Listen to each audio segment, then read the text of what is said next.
Fala aí, eu sou o Pablo do Responde Aí e hoje vamos bater um papo sobre problemas estaticamente indeterminados. O que é esse problema estaticamente indeterminado? Vamos tentar entender ele por uma situação, beleza? Imagina aqui o seguinte, ó, eu tenho lá uma barrinha que ela está distante da outra parede, né, um certo valor, ok? Então ela vai ter que deformar esse valor todo até encostar lá na minha parede C. Então eu estou aplicando aqui uma carga nela, vou deformar ela até ela encostar na parede C e começar a fazer força na parede C, ok? Quando a gente tiver esse tipo de problema, a gente tem que pensar o seguinte, como que ele vai ser resolvido, né? Ele pode perguntar, por exemplo, quais são as reações da parede C e A? Porque eu estou aplicando uma carga P aqui que está puxando a parede A, mas que também está comprimindo a parede C. Mas ele também pode perguntar, por exemplo, quanto que vão valer as tensões em cada trecho. E aí você precisaria saber, né, quanto que vale a tensão normal, a força normal no trecho AB e a força normal no trecho BC. E para fazer isso você teria que começar fazendo um diagrama do corpo livre, ok? Quando você fizer o diagrama de corpo livre, você vai ver o seguinte, ó. Eu tenho aqui no caso uma carga P aplicada, ok? Então eu tenho aqui a minha carguinha P aplicada. E eu sei o seguinte, ó. Lá na minha parede A eu vou ter uma reação contrária à força P, né? Então eu vou ter aqui, ó, uma força que eu vou chamar de reação A, então RA, tá bom? E aqui, ó, também vou ter uma força contrária contra a minha carga P, que eu vou chamar de RC, ok? Então aqui no caso é a força C que está equilibrando a minha carga P, né? Vamos dizer assim. Olha o que a gente percebe. Se eu fizer o equilíbrio de forças, o que está em uma direção tem que ser igual ao que está na outra, ok? Porque eu quero que fique equilibrado. Então eu vou ter que o meu RA mais o meu RC tem que ser igual à minha carga P. Vou colocar aqui de vermelho só para a gente visualizar melhor. A que conclusão eu chego? Eu chego na seguinte conclusão. Eu tenho duas incógnitas, RA e RC. Mas eu tenho só uma equação, RA mais RC igual a P. Ou seja, sempre que eu tiver um número de incógnitas maior que um número de equações, eu falo que o meu problema, ó, é estaticamente indeterminado. Então agora eu sei o que significa ter um problema estaticamente indeterminado. É quando eu tenho um número de equações maior, um número de incógnitas, né, maior que o número de equações, ok? Mas como é que a gente vai fazer então o processo para resolver esse tipo de problema? Eu vou ensinar aqui o processo para a gente achar as reações, né? E com as reações a gente consegue calcular quanto que valeria, por exemplo, as tensões normais. Mas vamos focar como que a gente vai chegar nas reações. Olha só que legal. A gente tem duas formas de resolver esse tipo de problema. A forma primeira que a gente vai estar vendo, que é a fórmula mais longa, né? É a por análise de forças. Como é que funciona a análise de forças? Primeiro, ó, a gente viu que a gente faz um diagrama de corpo livre. A gente vai ter lá a reação numa parede, reação na outra e a carga que está sendo aplicada. Depois a gente faz um equilíbrio de força. E a gente viu, ó, como eu tenho aqui um RA mais um RC igual a P, e eu só tenho uma equação para duas incógnitas, eu tenho um problema estaticamente indeterminado. Mas, beleza, fiz o diagrama de corpo livre, fiz o somatório de forças, o que eu faço agora, né? O que eu vou usar para me ajudar? Como eu disse que a gente tem duas incógnitas e uma equação só, a gente precisa de mais uma equação, ok? Então a gente precisa arrumar, de alguma forma, mais uma equação que vai auxiliar a gente nesse cálculo. Que equação é essa que eu vou arrumar? É exatamente, ó, a nossa equação de compatibilidade. Equação de compatibilidade? Que fórmula é essa, Pablo? A equação de compatibilidade, ó, é lá a nossa amiga chamada, né, deformação total, que é calculado o seguinte, ó, deformação é igual a normal vezes o comprimento do trecho, dividido pelo módulo de elasticidade, vezes a área da minha seção, ou a área da seção da minha peça. Olha só, isso tudo está definido aqui, ó, para a gente não esquecer. Então, ó, a minha deformação total, meu normal, meu comprimento, minha área e meu módulo de elasticidade, ok? Beleza, se a gente tem uma equação de compatibilidade, a gente tem que entender como que a gente usa ela, ok? Como é que a gente vai usar a nossa equação de compatibilidade usando, né, a nossa solução por forças?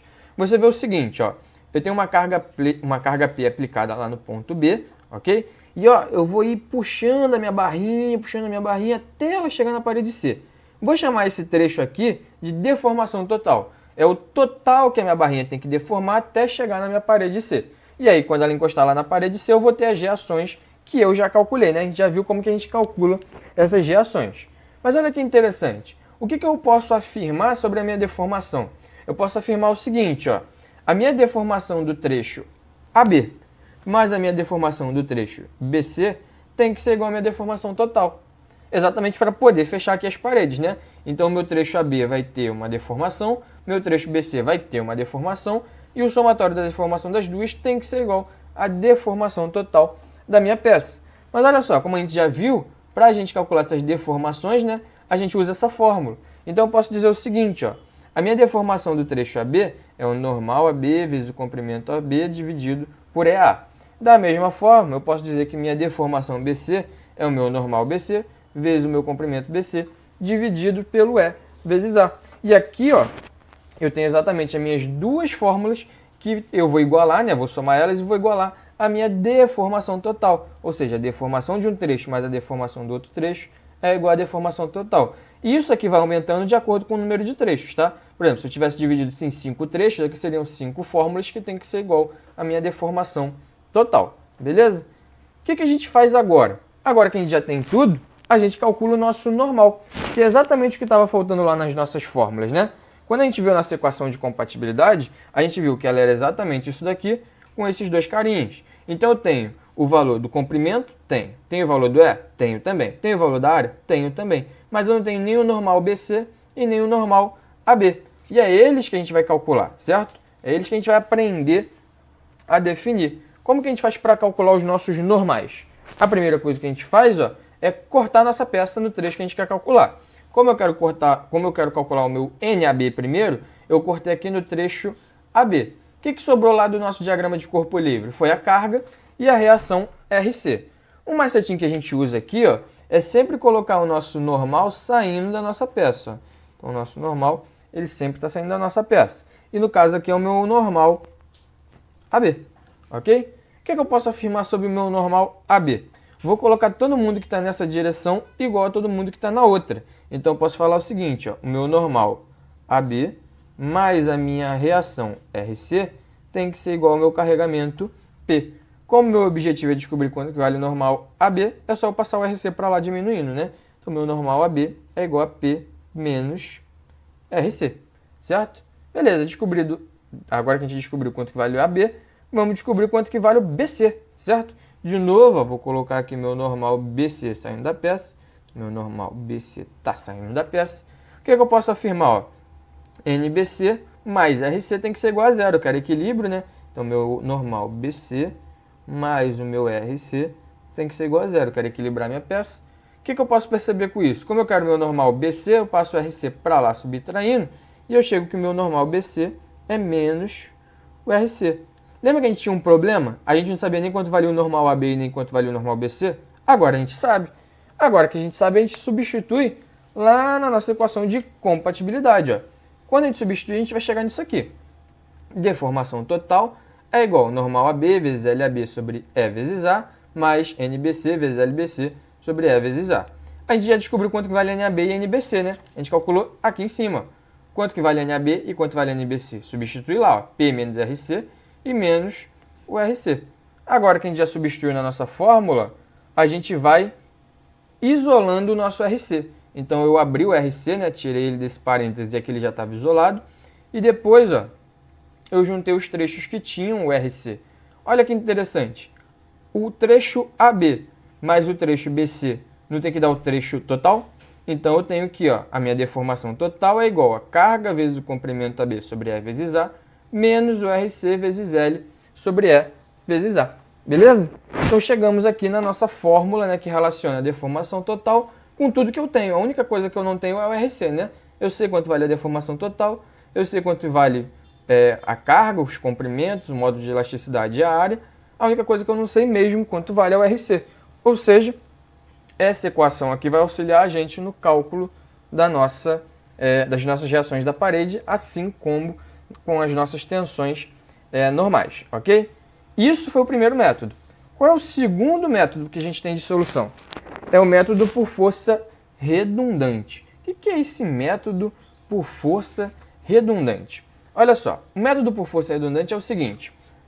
Eu vou pegar lá a minha barra e vou fingir que não tem mais a parede C. Eu tirei a minha parede C, ok? Mas Se a minha parede C ia fazer uma força, eu vou chamar essa força que ela ia fazer de redundante, já que eu tirei ela, ok? E vou avaliar agora o meu problema de duas formas, ó. Primeiro eu vou avaliar somente com carregamento P. Então eu tenho o meu trecho AB, tem um comprimento AB, eu usei uma carga P, e olha só, como eu estou tracionando a minha peça e ele está tendo essa deformação, eu vou chamar isso aqui, ó, de positivo, ok?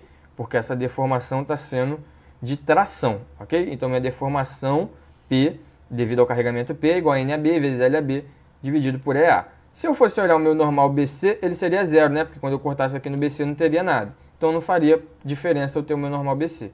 Como eu disse também, ó, o meu RC é a minha força redundante, ok? Como o meu RC é a minha força redundante, ó, ele está agindo comprimindo a minha peça. Então ele está diminuindo o tamanho da minha peça. E eu vou considerar essa diminuição, né, como negativo. E como eu só tenho o RC agindo nesse trecho AC inteiro, então eu só vou precisar do normal AC para resolver o meu problema, beleza? E olha só o que a gente vai ter. Como a gente tem aqui as nossas peças, né, os nossos carregamentos, a gente pode ver o seguinte: a nossa deformação total vai ser igual a deformação P, deixa eu tirar esse papelzinho aqui para não atrapalhar a gente, vai ser igual a nossa deformação P menos a nossa deformação RC, não é? Porque a deformação P a gente viu que era positivo e a deformação RC a gente viu que era negativo. Como a gente já viu lá também, a nossa deformação total vai ser o normal AB vezes o comprimento AB dividido por EA. Vai ser só o trecho AB, porque o trecho BC a gente viu que ia ser zero, e o nosso normal AC vezes o L divididos por EA também, ok? Ou seja, em resumo, né, o que a gente vai estar analisando é, como está faltando os normais AB e BC, a gente tem que calcular eles. E a gente tem que ter em mente que a nossa fórmula mais importante lá para relacionar, né, é a deformação total é igual a deformação P menos a deformação RC, beleza? Vamos então ver como que a gente vai calcular esses normais, ok? Eles vão ser calculados da seguinte forma. A gente vai ter lá o nosso normal AB, de novo, a gente sempre coloca saindo da peça, né? Então tá aqui, ó, o meu normal AB, ok? E o que a gente tem? Como eles são contrários, tem que ser iguais para equilibrar. Então meu normal AB vai ser igual a P, ok? Olha só o meu trecho BC.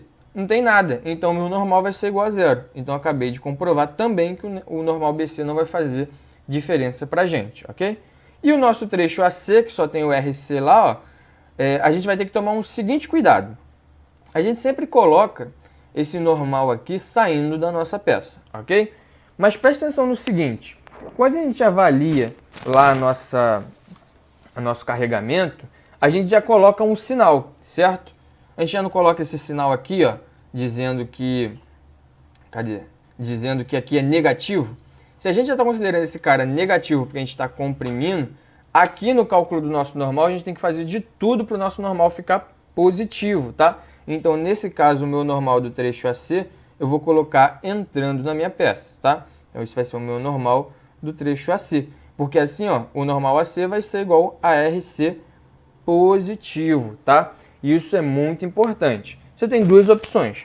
Ou você não considera esse cara negativo, é a primeira opção. Você considera todo mundo positivo e faz a fórmula considerando os normais do jeito que eu ensinei, né? No caso, sempre saindo da peça. Ou você considera esse cara negativo e toma cuidado para os normais sempre estarem equilibrados, tá bom? Então a gente já descobriu isso, a gente já viu que a nossa fórmula é exatamente essa aqui, né? A gente já calculou e viu que a nossa fórmula era essa daqui. Como a gente já tem os nossos normais, é só a gente substituir e ver que a minha deformação total vai ser igual a P vezes LAB sobre EA menos RC vezes L sobre EA. E a gente chega exatamente na fórmula da deformação total, que é igual que a gente calculou lá pelo método das forças, né? Então, a gente usou o cálculo de forças, calculou a deformação total, e aqui a gente usou o mesmo conceito agora por força redundante e chegamos na mesma fórmula, tá? Então, a deformação total a gente tem, PLAB sobre EA a gente tem, LEA a gente tem, mas o RC a gente não tem, ok? É a única coisa que está faltando para a gente resolver para a gente calcular, né, as reações da nossa parede, beleza? E aí, esse vídeo te ajudou? Responde aí!